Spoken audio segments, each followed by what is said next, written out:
Welcome to Encounter Israel and welcome to the city of David, the very heart of ancient Jerusalem. Today we're visiting an archaeological site which many believe was the actual palace of King David. And what does this place tell us about the reign of Israel's greatest king? And do these ruins prove the Bible to be true? Let's have a look around David's palace with Zev Ornstein, the Director of International Affairs for the City of David Foundation.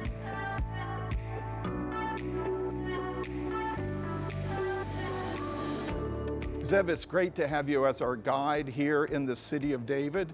Now we're in David's palace, which many believe is right where the Bible said it would be. The Bible also talks about a whole lineage of kings after David, Judean kings. What proofs have you found of this? So, the same Dr. Mazar who believes this is King David's palace, she was excavating here a decade ago, and she found something that changes the way how people relate both to where we're standing here in the city of David and how many people relate to the Bible. So in ancient times, when people wanted to send secure communications, they didn't have the encryption and encoding that we have today. They would write a letter, they would roll it up, tie it up, and then they would take a small piece of clay and put it on the knot. And then you would take your ring, stick it into the clay, and now on your ring and on this seal is your name and then son or daughter of your father's name. Dr. Mazar is digging here a decade ago, and she finds two seals with names that appear in the Bible. Oh my. But not only do they appear in the Bible, the names on the seals date back to the period of 2,500 years ago, the Babylonian destruction of Jerusalem, going back to the time of the biblical King Zedekiah, the prophet Jeremiah.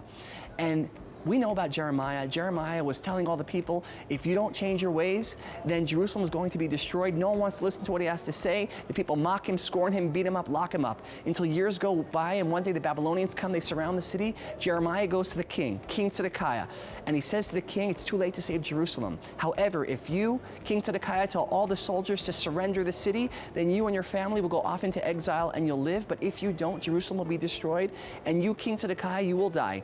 And the last thing you'll see before him being put to death will be your children murdered before your eyes. Now it sounds like this Jeremiah is a traitor, right? And so what advice do the ministers of the king give to do with this traitor Jeremiah? Well, they say we've got to kill him. And if you open up to Jeremiah chapter 38, it lists the four officials of King Zedekiah and the advice they give to get rid of Jeremiah. Two of the four ministers of King Zedekiah, their seals were found here, right? Gedaliah son of Pashhur, Juchal son of Shlemiah. Not only do they appear in the Bible, not only do they appear in the same book of the Bible, the book of Jeremiah, not only do they appear in the same chapter, Jeremiah 38, not only do the seals found where we're standing, not only do they appear in the same verse, Jeremiah 38:1, they appear in that verse back to back, one right after the other.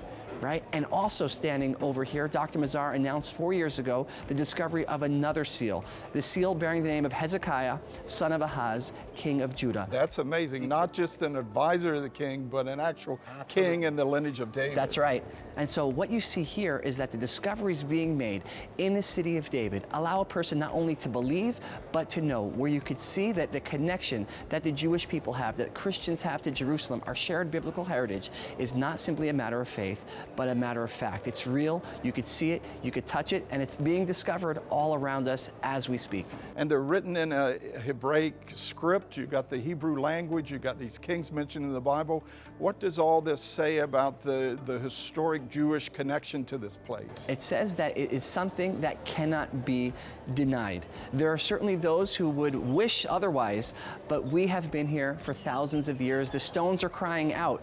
The connection of the Jewish people to Jerusalem has been going on for thousands of years and will be going on for thousands of years more. Well, Zev, this is all so fascinating, and thanks for being with us on Encounter Israel. Thanks for having me.